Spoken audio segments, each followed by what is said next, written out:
स्वागत करते हैं अब सेंट्रल ब्रोकिंग के नीलेश जैन का। नीलेश जी, वेरी गुड आफ्टरनून। निफ्टी में अब देखिए लोअर लेवल से लगभग 120 पॉइंट की रिकवरी हम देख रहे हैं। निफ्टी बैंक भी दिन के ऊपरी स्तरों पर जाने को तैयार है। निफ्टी में एक्सपायरी के दिन क्या इंपॉर्टेंट रेंज खरीदारी के मौके का, और निफ्टी बैंक में क्या अपॉर्चुनिटीज आपको नजर आ रही है? वेरी गुड आफ्टरनून साथी जी, बिल्कुल ठीक कहा आपने। काफी शानदार रिकवरी हमें निचले स्तरों से आज देखने को मिल रही है। निफ्टी ने आज के सेशन में 25,080 के आसपास के लो टेस्ट किए हैं और 25,200 के ऊपर फी से रिक्लेम कर दिया है।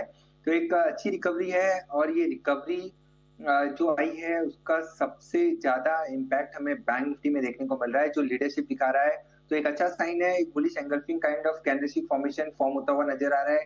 स्ट्रक्चर बैंक निफ्टी में ज्यादा स्ट्रॉन्ग नजर आ रहा है, तो मेरे ख्याल से यहाँ पर फर्दर अपसाइड कंटिन्यू होती हुई नजर आनी चाहिए। और यहाँ से हम बैंक निफ्टी को 56,000 की ओर जाता हुआ देख रहे हैं और एंड 55,300 के आसपास का सपोर्ट बन चुका है। निफ्टी की बात करें तो निफ्टी में भी हमें यहाँ से 25,300 का मूव देखने को मिल सकता है और 25,100 के नीचे जब तक नहीं फिसलता है तब तक यहाँ पर लॉन्ग पोजीशन है तो बने रहने की सलाह होगी। देखिए, मिड कैप और स्मॉल कैप पर भी फोकस करने की सलाह होगी। वहां पर भी काफी अच्छा रिबाउंड हमने देखा है, तो वहां पर भी एक मोमेंटम जो है वो कंटिन्यू हो सकता है। और सेक्टोरियल फ्रंट की बात करें तो metals, PSU bank, private sector bank, ये कुछ चुनिंदा स्पेस है जहां पर हम फोकस करके चल रहे हैं। बिल्कुल, तो निफ्टी बैंक का सेटअप ज्यादा स्ट्रांग नजर आ रहा है नीलेश जी को, जिसमें आपके लिए 55,300 से लेकर 56,000 तक की एक इंपॉर्टेंट रेंज रहेगी। और निफ्टी पर अराउंड 25,100 से लेकर 25,300 की एक इंपॉर्टेंट जो लेवल है वो नजर आ रही है आज निफ्टी में। इस पर जरूर नजर बनाए रखें। मेटल स्पेस का क्योंकि आपने जिक्र किया नीलेश जी, जरा बताएंगे यहाँ से अब क्या आपको खरीदारी के मौके स्पेस में नजर आ रहे हैं? मेटल इंडेक्स तो एक साल की ऊंचाई पर पहुंचा ही है। हिंद कॉपर 3% उछला है और बाकी तमाम काउंटर्स पे भी अच्छी खासी स्ट्रेंथ देखी जा सकती है। जेएसडब्ल्यू स्टील हो गया, जिंदल स्टील हो गया, एनएमडीसी में भी अच्छी खासी स्ट्रेंथ है। बताइए यहाँ पर कहाँ खरीदारी के मौके? देखिए, जिस हिसाब से हमने कॉपर में रैली देखी है, ये पर्टिकुलर मेटल्स जो है जहां पर हम लगातार एक स्ट्रेंथ देख रहे हैं, उसके चलते हिंदुस्तान कॉपर ये पर्टिकुलर काउंटर में भी अगर आप नजर डालें तो काफी अच्छा मोमेंटम हाल फिलहाल में हमें देखने को मिला है। हिंद कॉपर में यहाँ से पोजिशनली हमें ऐसा लग रहा है 330 से लेके 350 तक की अपसाइड देखने को मिल जानी चाहिए। 292 के आसपास इंपॉर्टेंट सपोर्ट है, वहां पर स्टॉप लॉस लगाएं। और पोजिशनल यहाँ से यहाँ पर मेरे ख्याल से 330 350 तक की अपसाइड हमें देखने को मिल सकती है। थोड़ा समय देना होगा, but yes, good stock to accumulate in the portfolio. Apart from that, JSPL, JSW steel, ये कुछ चुनिंदा दूसरे स्टील स्टॉक्स हैं जहां पर हमें काफी अच्छा मूव देखने को मिल रहा है। तो अक्रॉस ऑल मेटल स्टॉक्स हम हमारा रुझान ध्यान थोड़ा पॉजिटिव साइड में बना हुआ है, बट स्पेसिफिकली हिंदुस्तान कॉपर और जेएसपीएल हमारी प्रीफर्ड बेट होगी।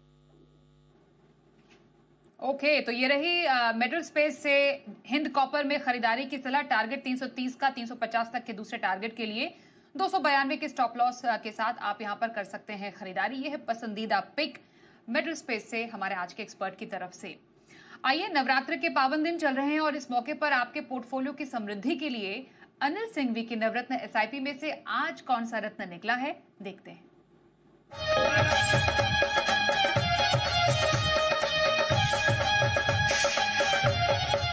आज का नवरत्न एसआईपी स्टॉक है थर्मेक्स और यहाँ पर 1 से 3 साल के नजरिए से आप करें निवेश और हमें लगता है 3 साल में ये दुगुना होने की ताकत रखता है। 4,000, 4,800 और 6,500 इन 3 बड़े लक्ष्य के लिए आपको करना है निवेश। कंपनी स्लो और स्टडी टर्न अराउंड के लिए हो रही है तैयार, इसीलिए हमें ये पसंद आ रहा है। पहली तिमाही के जो नतीजे आए थे, नतीजे के बाद मैनेजमेंट ने बहुत ही स्ट्रॉन्ग और बुलिश कमेंट्री दी है और उनका ये कहना है कि अगले 5 साल में कंपनी का रेवेन्यू सालाना 10-11% की दर से तो आराम से बढ़ेगा, उसमें कहीं कोई दिक्कत वाली बात है नहीं। इंडस्ट्रियल सेगमेंट जो कि इनका कोर बिजनेस है, वहां पर इंप्रूवमेंट के अच्छे संकेत आ रहे हैं और दूसरी छमाही इस वित्त वर्ष की, जो कि अक्टूबर से लेकर मार्च तक की आप मान लें, ये ज़्यादा बेहतर रहेगी, काफ़ी मजबूत रहेगी, उससे फ़ायदा होगा। आने वाले सालों में ऑर्डर इनफ्लो में डबल डिजिट की ग्रोथ का अनुमान लेकर चल रही कंपनी, यानी कि काम की कोई कमी नहीं है। तो कोर बिजनेस की हमने बात की, इंडस्ट्रियल्स। नॉन कोर बिजनेस जो है इनकी कंपनी के, जैसे bio CNG, green hydrogen, green ammonia, अब इनमें टर्न अराउंड की संभावना है। इनसे बड़े सिग्नल आ सकते हैं। ये अगर हो गए, इनमें से कोई भी 1-2 कारोबार अच्छे चल गए तो कंपनी के लिए री रेटिंग वाला मामला हो जाएगा। तो कोर बिजनेस स्टडी देगा। नॉन कोर बिजनेस में जो भी एकदम सरप्राइज आए, अच्छे परफॉर्मेंस आई, वो की ट्रिगर्स हो सकते हैं। वित्त वर्ष 2027 का अनुमान हम लगाकर चल रहे हैं कि 93 रुपये के आसपास ईपीएस होगी। अभी 53 रुपये के आसपास है।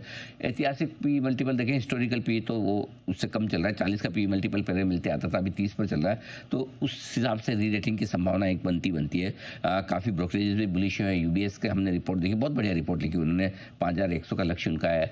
जेफरीज की रिपोर्ट में 4500 का लक्ष्य है, उनकी भी बाय रेटिंग है। हमें लगता है ये एक ऐसा स्टॉक है जो आप अपने पोर्टफोलियो में रख सकते हैं लंबे निवेश के लिहाज से। हर 10% फॉल पर एसआईपी करें, बाजार का मूड माहौल वैसे भी ढीला है, और होने दें, जब ढीला हो, खराब हो, तब आप इस स्टॉक में निवेश करने के लिहाज से सोचें, और ट्रेडिंग का तो बिल्कुल भी नहीं।